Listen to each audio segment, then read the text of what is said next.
Warner Bros. Is in this super interesting position. They have massive studios working on huge games, but they are not all officially announced or really shown yet. The last game of consequence they released was Mortal Kombat 11 in April last year, while they have studios like Rocksteady from the Arkham games that haven't released a game in 5 years. Like, that's insane. This should all change soon though. We have very substantial rumors about what these big Warner studios are working on and when we will finally see their games. So let's go over everything we know in this video, and I will of course also talk about the news that Warner games are up for sale. Like, another publisher could get these studios. What does it all mean? This is episode 12 of the Sunday Jorgameshow, and I will of course answer one of your questions at the end of the video as well. A like would be super appreciated. And let's go. A quick reminder for the new July giveaway that I started for a 2020 game of your choice on your platform of choice. Just click the link in the pinned comment if you want to participate, and you have to be a subscriber of the channel as well if you want to win. And I'll reach out to the winner via the email, and please respond to that email because I've now sent an email to the June winner but haven't heard back, and I will repick another winner if I don't hear back in the next few days. The only 2020 game that Warner will likely release is the Lego Star Wars Skywalker Saga that should launch somewhere in October. I saw it last year at E3, and I think that if you like the Lego games, this might be an interesting one. To be fair though, I thought that the new Batman game from Warner Montreal was also going to be this year. Like, they started teasing it in September 2019 and then again in January of this year, but we haven't heard anything since. Luckily, the rumors did not stop, and as you may know, Warner is holding a special DC Vendome event on August 22nd, where they will also have game announcements. And this is going to be a 24-hour immersive virtual fan experience, according to Warner, and I can't really think of a better place to announce Batman Gotham Knights. Yeah, that seems to be the name of this new game. Likely meaning that it will be focused on the Bat family instead of only Batman. So maybe we can switch between Robin, Batwoman or Nightwing. Like, we always had other playable characters in these Arkham games, and maybe they will like incorporate it more into the story this time. We also know that the Court of Owls should play a big role thanks to the many teases. Yeah, the developer was like wearing this shirt at one point. And these are from childhood trained assassins that we might then encounter throughout the game. I really hope that we see a Nemesis style system. I said it before, but I think with the Court of Owls it would make a ton of sense. But yeah, this Batman Gotham Knights game from the creators of Arkham Origins is not the only DC title we should expect during this Vendome event. A person on Reset Era did some digging and found the domains for a Suicide Squad game registered a few weeks ago. But also the domain for Gotham Knights has been registered by Warner Bros. On the 19th of June. Then they also found one for Suicide Squad Kill the Justice League, and Eurogamer had some sources and chimes in saying that they have heard that one particular phrase registered as a domain, so that Suicide Squad Kill the Justice League is a contender for the game's final title and a good summation of what you can expect Rocksteady's next big project to be about. Well, okay, so we knew that Rocksteady was not going to do another Batman game and not a Superman game, but they are staying in the DC universe and going to the opposite side. You can then immediately think, damn, I wish they made like a Justice League game instead. But I would argue that this can be awesome as well, like go on heist, fight the familiar heroes instead of the villains that we've fought like so many times before. We can then likely build our own Joker or just overall criminal over the course of months and years. Because thanks to job listings, we knew that this game was going to be a games as a service, something we should be playing for years after launch. Like, I would not be surprised if this was comparable to the Avengers game, only now we play villains. So let's hope that we also have a Suicide Squad single player next to the sort of co-op that this game will likely have. Like, I don't think we should write it off immediately, especially because it comes from Rocksteady, who has been delivering many quality titles and has been working on this game for a really long time. Jason Schreier on Reset Era says that remember when everyone freaked out about how awful a Mario plus Rabbids hybrid sounded, and then it turned out to be one of the best games of that year. Okay, maybe not one of the best games of that year, but I do get what he is saying, like we should judge it after we see it. And Jason of course has his sources as well, so with him putting out this comment, I think that also confirms that Rocksteady is indeed working on a Suicide Squad game. Eurogamer notes that we should expect to see very little of that game at the DC Vendome event because it's further off from launch than the Batman title, and both games are being developed for next-gen consoles. So sounds like a teaser trailer for the Suicide Squad game, while Gotham Knights should see a bigger reveal.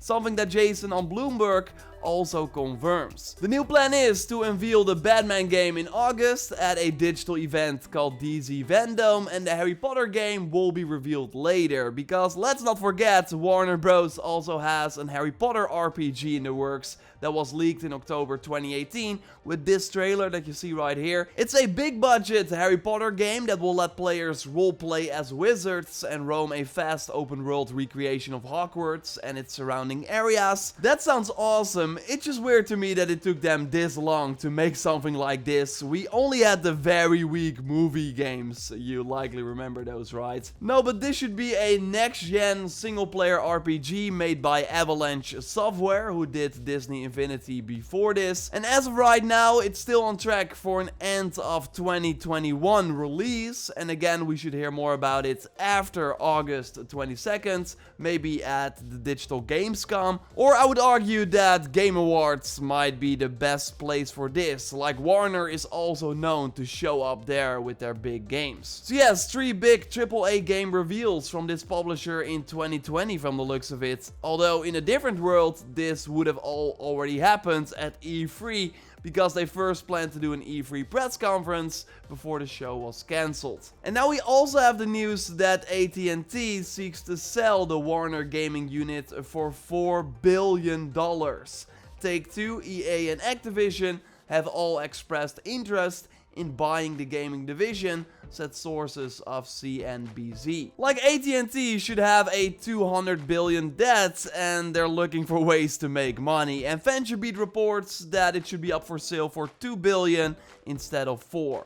But it's a little more complicated, because Warner doesn't own all the licenses for games. So you can buy all the studios, but if one is making a Harry Potter game, then you should also talk to J.K. Rowling to approve that the license goes to another company. And the same of course goes for the DC properties. So you don't immediately own all the games that are in development at the studios that are now for sale. And if DC and JK are fine with like EA using their license, then EA still needs to pay royalties over those games. I mean, EA is already doing this with Star Wars and their sports games too, so maybe they don't really mind. And you do get like Mortal Kombat, which is pretty huge because that is a Warner Bros. Franchise. But yeah, that makes the deal less interesting if all these studios are working on licensed games. But maybe Monolith Productions, known for the Middle-earth series, is doing a new IP instead. Shinobi 602, who we have discussed here before on the channel, hints on Reset Era that they are likely working on something else. Like, that is what I make out of his no, although you could interpret it in different ways. And let me know if you do in the comments down below.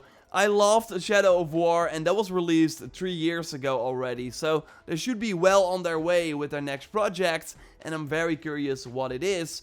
But yeah, that is also part of this Warner Games deal. And let's not forget that Warner also partnered with Turtle Rock, you can know them from Evolve and Left 4 Dead, for a brand new next-gen zombie co-op shooter, Back 4 Blood. That should also be coming at some point. Like, it would really be huge for another publisher to get their hands on these talented studios that Warner Bros. Owns. Like, maybe they will sell different studios to different publishers. Like, what if EA acquires NetherRealm, that we of course know for Injustice and Mortal Kombat, and let them make a Star Wars fighting game? Or what if Take-Two buys Rocksteady and lets them make a Mafia game? Because that's of course also the thing. These publishers can buy these studios and let them work on their own IP instead. We will likely hear about a deal at some point. I hope though that the games that Warner has in development right now at these studios will not be cancelled because of this. Something that sometimes happens with huge acquisitions. We should at least see multiple of them very soon, and I gotta be honest, like, I'm looking forward to all of them. They've been so quiet since 2017, so it's awesome that they're finally ready to reveal multiple of their AAA games. What Warner Bros. Games are you looking forward to the most? Let me know in the comments down below. And actually, an older Sunday question was about Warner from Liam. I think I covered this right, but it's still like kind of hard to imagine how big this is going to be. Like, if Take-Two, EA and Activision are really going to buy these studios. But I can see why they are keen. Like, they have these yearly releases, Call of Duty, their sports games, but they want to like diversify their lineup as well, and that's really possible with these Warner Bros. Studios. So I of course ask you every Sunday video to leave a question in the comments that I then might pick for the next Sunday video. And last week I got a ton of good questions, so I wanna thank you for that. Might come back to them later, like maybe let's do a full Q&A video at some point. But for now, I want to focus on the one from Raghave, and I hope I pronounced that right, asking, can you share how early do influencers get review copies of AAA games? So this really depends on the publisher. Like, Sony is always super early. I got Ghost of Tsushima on June 26th, so that's 3 weeks before the release. That's like a ton of time to finish the game, get a review up, so that really helps. But sometimes games are simply finished in like the final week before release, or like not in a playable state. So then you really have to wait for a longer time and can maybe start a few days before the game comes out. Also with live service games, the servers go live on a specific day. So then you also have like maybe 1 day early access, because in Australia the servers go live earlier. Mostly it's like a week before release, and then if the game is like really big, like an open world game, then it's mostly 2 weeks. Or Sony and Nintendo games are usually multiple weeks before release, so that is actually pretty nice. And yes, I already got Ghost of Tsushima, I am playing it, can't really say anything else, but that will be like one of the big games that I cover here this month. And also next week we of course got the Ubisoft Forward event on Sunday, so that's why the Sunday video will likely be a Saturday video next week, because trust me, during that Ubisoft Forward event, on that day, a lot of stuff will happen. So it's gonna be awesome. Subscribe for that. A like on the video would of course be super appreciated. Totally check out my previous Sunday video on Ubisoft Forward predictions. Of course, the Assassin's Cast podcast is also up. I will link to that in the pinned comment. For now though, I will speak to you next time, and goodbye.